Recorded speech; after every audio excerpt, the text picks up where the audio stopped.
Nato a Rotterdam nel 1469, Desiderius Erasmus fu il più grande studioso europeo del XVI secolo. Utilizzando i metodi filologici introdotti dagli umanisti italiani, contribuì a gettare le basi per lo studio storico-critico del passato, in particolare nei suoi studi sul Nuovo Testamento greco e sui padri della Chiesa.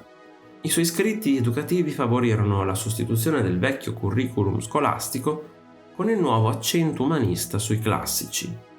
Criticando gli abusi ecclesiastici e indicando un'era migliore in un passato lontano, incoraggiò la crescente spinta alla riforma, che trovò espressione sia nella riforma protestante sia nella controriforma cattolica.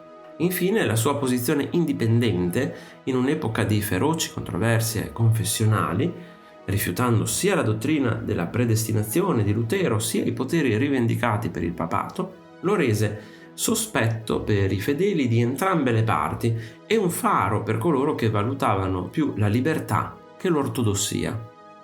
Il dipinto mostra Erasmo mentre scrive le prime righe nel suo commentario sul Vangelo di San Luca, datato 1523.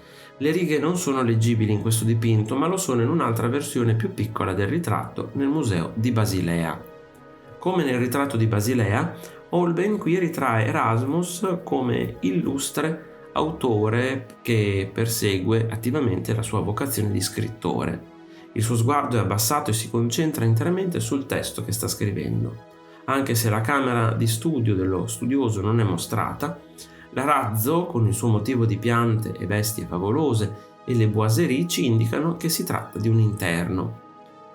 La grandezza di Holbein è dimostrata in questo ritratto raffinato non solo nella maestria tecnica, ma anche nella comprensione e presentazione delle caratteristiche salienti della personalità e dell'attività del soggetto.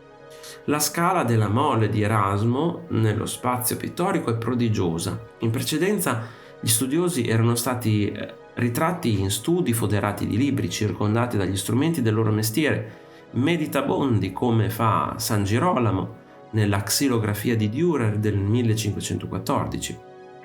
Erasmus stesso aveva curato le opere di San Girolamo, identificandosi così con il santo patrono dei traduttori. Anche Sant'Agostino era popolarmente raffigurato in uno studio monastico, come nell'immagine accattivante realizzata da Carpaccio.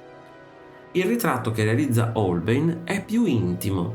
Poter guardare così da vicino lo studioso mentre la penna è appoggiata sulla carta è un onore che l'ansioso Erasmus avrebbe concesso solo a pari intellettuali. Si è concluso che Sir Thomas More fosse il destinatario di questo ritratto. Tali ritratti erano spesso scambiati dagli umanisti come segni di reciproca stima, il che spiega il notevole numero di copie dipinte e incise esistenti. Aspiranti studiosi usavano queste opere per adornare i loro studi come incoraggiamento ai loro sforzi emulativi.